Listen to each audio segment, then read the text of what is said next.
Good morning. This morning, I want to talk to you about abs, and specifically when you have lots of them, but your belly still is kind of big. Maybe it looks a little bit like you're still pregnant or still early postpartum, and you're wondering, why is that? I've put all this work in. Why don't I have flat abs? Good question. So, there's quite a few reasons why this might be the case, and most of them have some solutions. So let's get into it. Okay, first up could be all about the muscle balance. Your abs are a few different types of muscles, right? So you have these guys on the sides, the obliques, they go two different directions, internal and external. And you've got these guys here, the six-pack muscles, rectus abdominis. They do more of this forward bending movement. And then you've got the deeper layer, the transverse abdominis, that is more like a corset, okay? If you are using, when you go to engage your abs, you're using way more of this rectus muscle, the six-pack muscle, or way more of these side oblique muscles, and really aren't getting a lot of the corset, the transverse abdominis muscle, then you're going to have a belly, because it's this transverse abdominis that actually brings it all in. If you're just engaging the other muscles and aren't getting that, things are going to be bulging. It's just how it is, okay? That transverse abdominis can be tricky to find if you haven't found it for a while. It can be quite subtle. It can feel like it's not a lot. And then on top of that, it's in three sections. So maybe you have lots of it at the top, maybe you have lots of it in the middle, and none of it at the bottom, which means you have this lower belly pooch, okay? So when you're trying to get that transverse abdominis action, you can think of drawing these two front hip bones together, and everything under your hands in that low belly should draw in just a tiny bit, okay? So a lot of people have that kind of muscle imbalance, and it can take a little while to shift and change.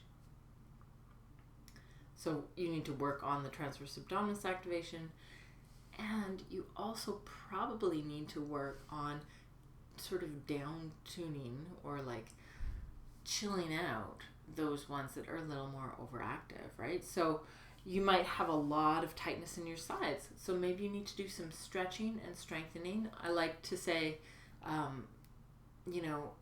strength work is better if you're strong and can be long at the same time. So if you're doing strength work and making that muscle get as long as it can and as short as it can during your strengthening, is going to be actually way more effective than just stretching. Okay, so strong and long is what you want there, because if these guys are really tight, they can actually push your guts forward, push everything forward, and so it looks like you have a belly. Okay, that's one main reason. The second, so muscle balance. Second reason I see is when people go to engage their muscles, instead of getting that transverse happening and this sort of drawing in and up everywhere, not sucking in, but there's like that happens. Instead, they push out, and that gives you a lot of stability. A lot of people use that kind of a brace to get strength, but it's not going to result in a flat belly, okay? And if you're dealing with anything like diastasis recti or prolapse, that's probably not going to do you any favors, because it's actually putting a lot of pressure into the ab area onto the pelvic floor, okay? So a lot of times that the way people do that is they hold their breath during a move. And one way that you can get engagement without pressure is to actually pair your contraction of your abs with an exhale. Okay, so instead of holding your breath and sort of pushing out, you're exhaling, your belly's already coming in naturally, And those ab muscles are going to turn on a little bit, especially the deeper ones with that exhale. And so then you're going to have that added help.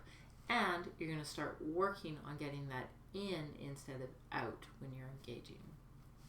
Okay? The next thing that could be is there could be a bunch of scar tissue or adhesions in your guts. This one takes a bit of work.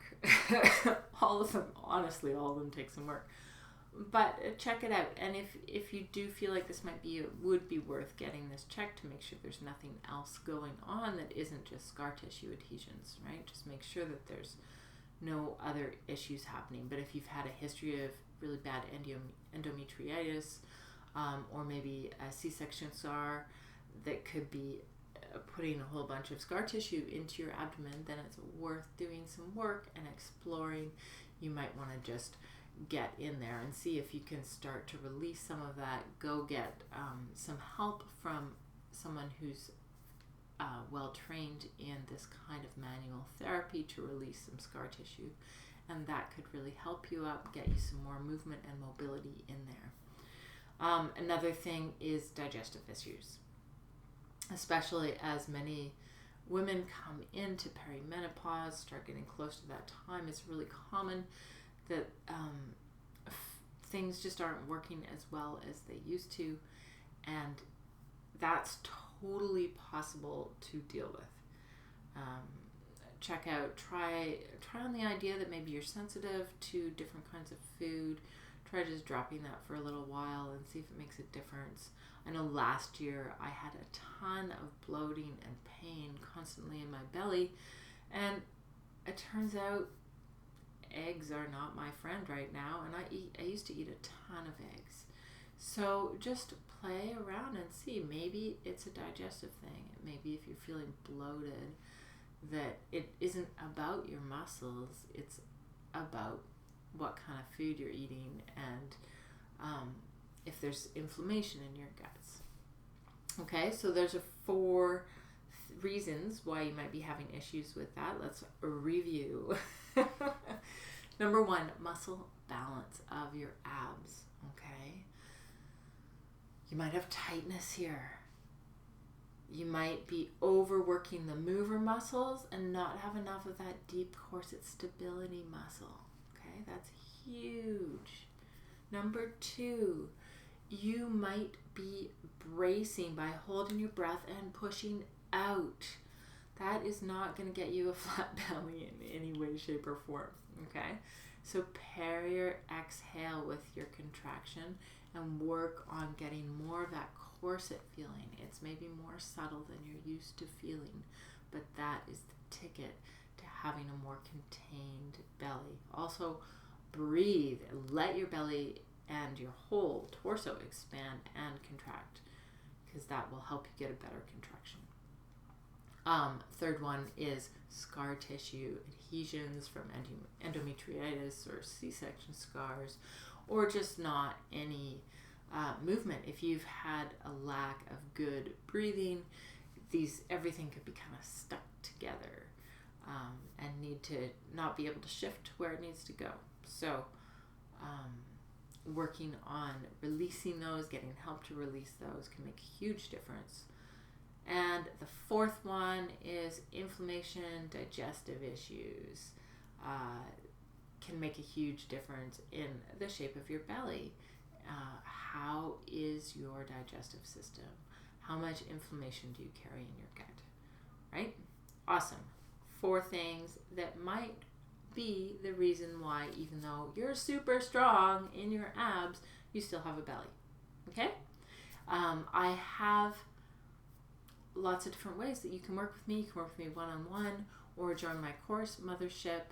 You start to learn a little bit more about how to engage that transverse abdominis and how to deal with some of those muscle imbalances that show up and clear them up. So feel free to click subscribe, hop on over to my Instagram, DawneenO, or check me out on my website, www.easeyourbody.com. And I'll see you next time.